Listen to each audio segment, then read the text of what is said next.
everybody. I'm Angel. This is my channel, Angel Says Art. Happy to be here with you.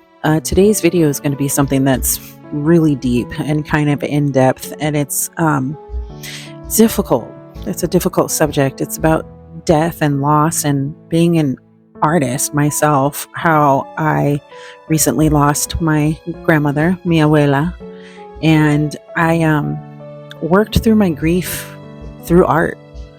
I painted a portrait of her, and it was so cathartic and so healing, and it was a way for me to show my love and remembrance of her. And I wanted to share that because I think we don't talk enough about those deep things that we tend to go through as artists and how we use art to help facilitate healing.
Here I am, very carefully choosing the perfect canvas. It was so important to my heart to choose the perfect canvas, and I chose the round canvas for the portrait.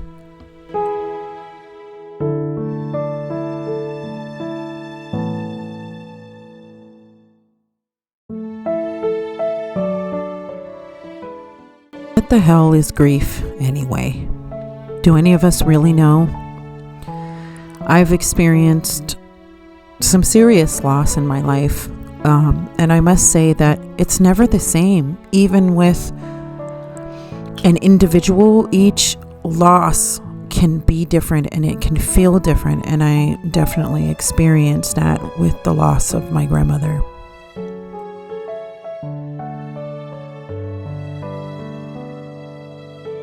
I actually came across a quote, and it reads, "No rule book, no time frame, no judgment.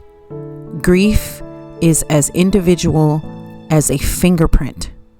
Do what is right for your soul." Now, take what you want from that, but I'll tell you that for me, that accurately describes the importance of grief and how I feel about it. I really believe that everyone grieves in different ways, meaning they can express their feelings in different ways. They can present themselves in different ways. They can go around and around with memories and ideas in different ways. And I think it's just super important to remember that when you're dealing with grief, there is no right or wrong.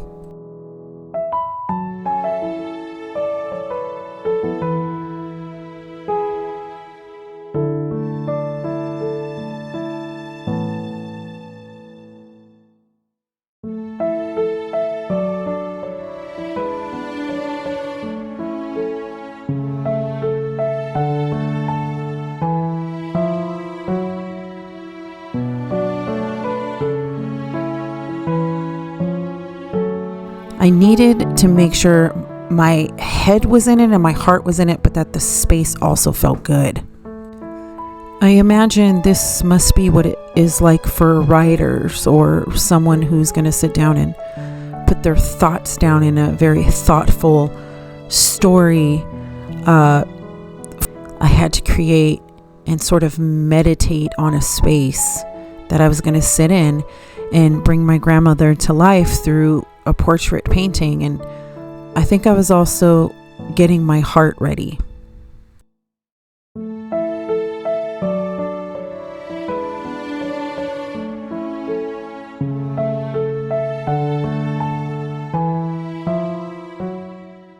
I finally got up off the couch where I was drinking coffee and staring off into space, and realized that my grief process for my grandmother is actually going to be more significant than I originally anticipated. Right now, I'm very unexpectedly experiencing anger, which I did not expect at all. A part of me is saying that I need to go into the studio and start painting a portrait of her. But for the first time ever, I am actually struggling with that. I'm struggling with going to go do that. And I'm not going to fight myself on that. I'm going to go with what my emotions and my body are telling me, which is I'm just going to go do something that's meaningful to me. I'm going to go make myself a nice salad to eat. I'm going to go spend time with my family, my kids, and my husband today. Maybe watch a movie. And I'm going to take care of my plants. That's something I've really been wanting to do. And maybe tomorrow when I wake up, I might feel like working on a portrait, because I do in my heart want to do that. But I don't want this to be a moment where I'm forcing myself to do that. I'm being very careful with this process that I'm going through right now, because like I said before, this kind of hit me like a freight train. Yeah.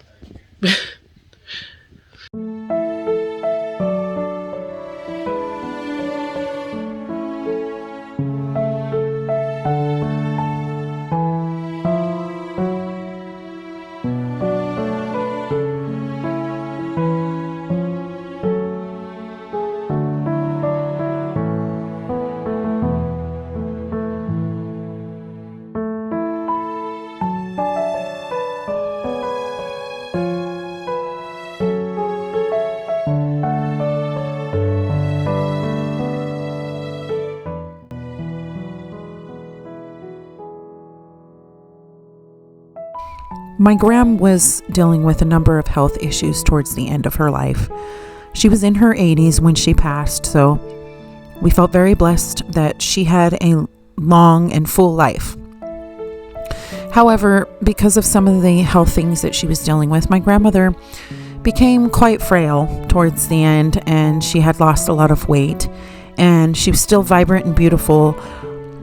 However, when I thought about her and my memories of her and the memories that just really stick in my spirit and in my soul, it's the photograph that I took of her when she was holding my middle son when he was still a little baby.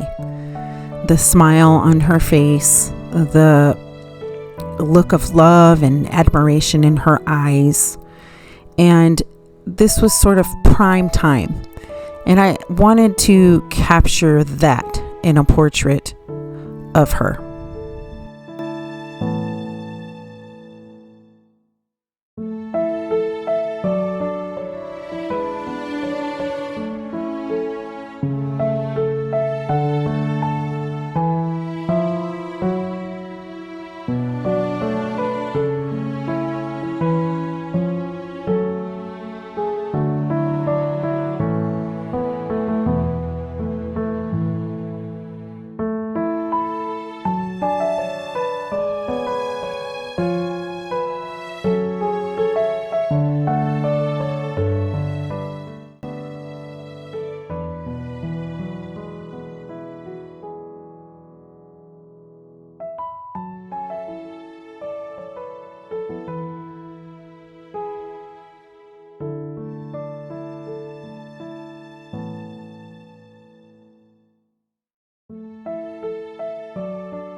As I sat down and began to lay in some of the details of her face, of course, I felt a deep connection to her in those moments and got flooded with memories.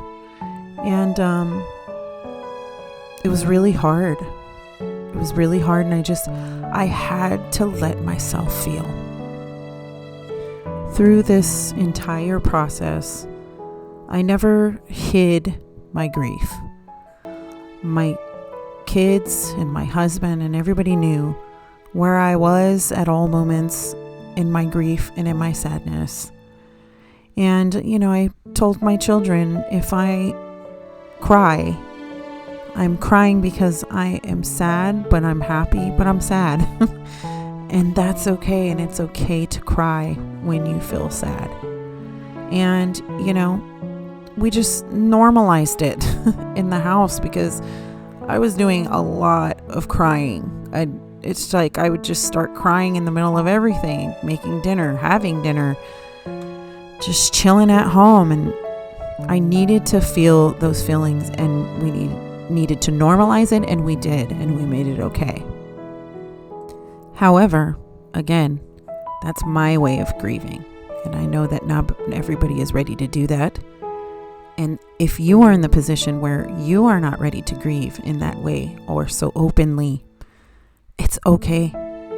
It is okay for you to make your own decisions about how you want to show grief. And if you're not crying, that's okay too. I think a big thing is when people think of grief, they think of tears. I just so happen to be a crier, so I've let myself be a crier because I used to kind of fight that part of myself. But some people just are not that way, and that is okay. That doesn't mean that you're not grieving. That just means you are taking a different road into your grief.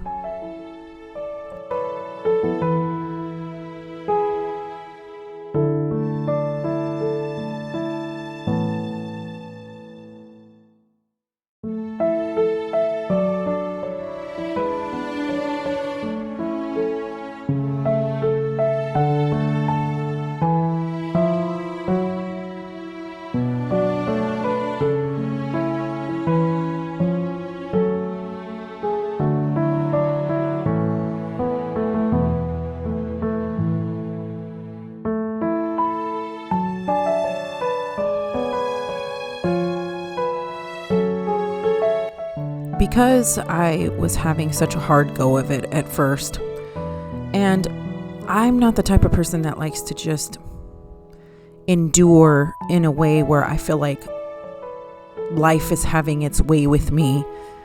I like to have a little bit of control. I've always been like that.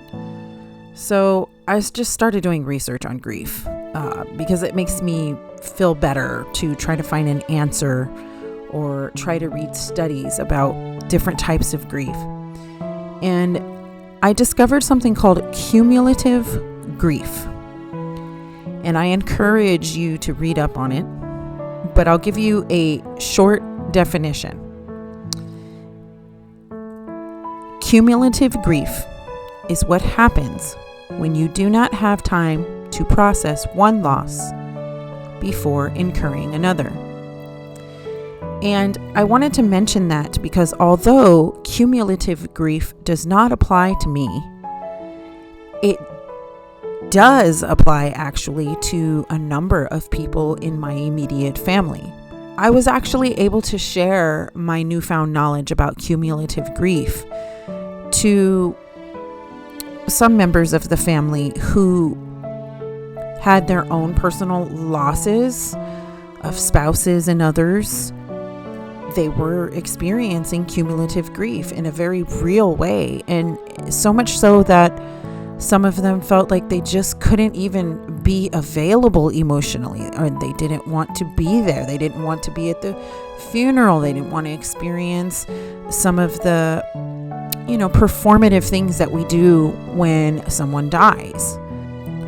The act of feeling like you have nothing to give, that you can't show up, that you can't be at the funeral, that you can't carry the casket, that could cause problems within a family.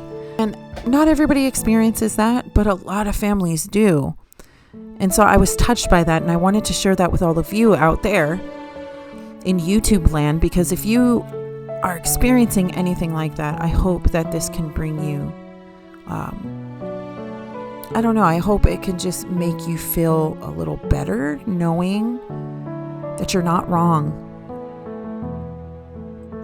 And you sure as hell are not alone.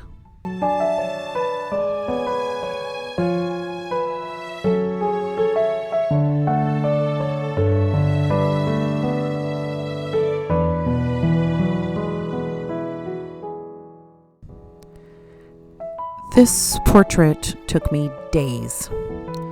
You know, you don't really get the feeling for that when you're like watching an edited video on YouTube. But I want everybody to know this took me days. There were days where I did not paint at all. There were days where I woke up and I was like, absolutely not. I was not feeling it. There were days where I would get up, drop the kids off at school, and I would come back and climb right back into bed. I had to do that for like a couple of days because I was so worn out. The act of grieving is exhausting, especially if you truly are steadfast in feeling your feelings and allowing them to flow, not hiding from them, but feeling them. It is exhausting. The footage that you're seeing of me painting were the days that I was actually able to get in there and kind of lay it down and cry through it, take breaks, lay it down, cry through it, take breaks. I mean, so I would say this probably took, when I say days, I should probably say this took weeks. I mean, if we're just being honest. And I could only do small sessions at a time.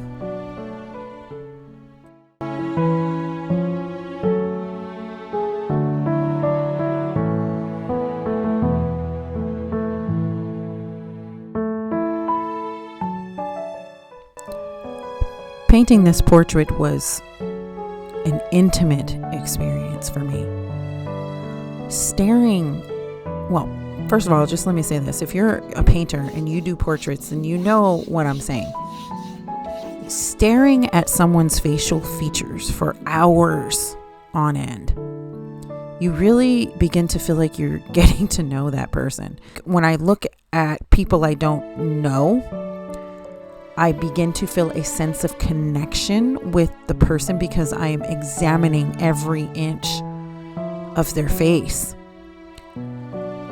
This was different because not only did I feel that, but I also was feeling sadness and love and longing and all of these things, because painting my grandmother's face and looking at her features so closely helped me remember her.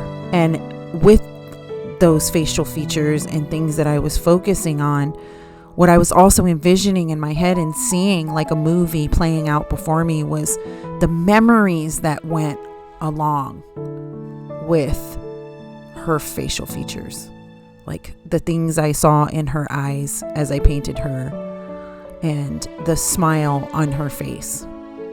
It was a story, a movie playing out in front of me.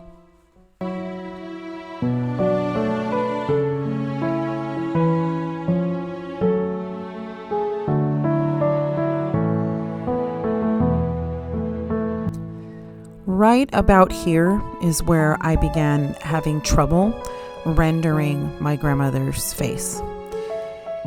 And I was flowing very well. I had a great flow. I imagine that doing portraits can get really hard when you know the person, because I don't know, there's an expectation that you place on yourself. I definitely did that. I began getting like angry with myself and frustrated with myself about why was I having a hard time painting my own grandmother's face. I wanted it to be perfect because it's her and I love her so much. And I had to step away from the painting for a couple of days, and then I came back to it.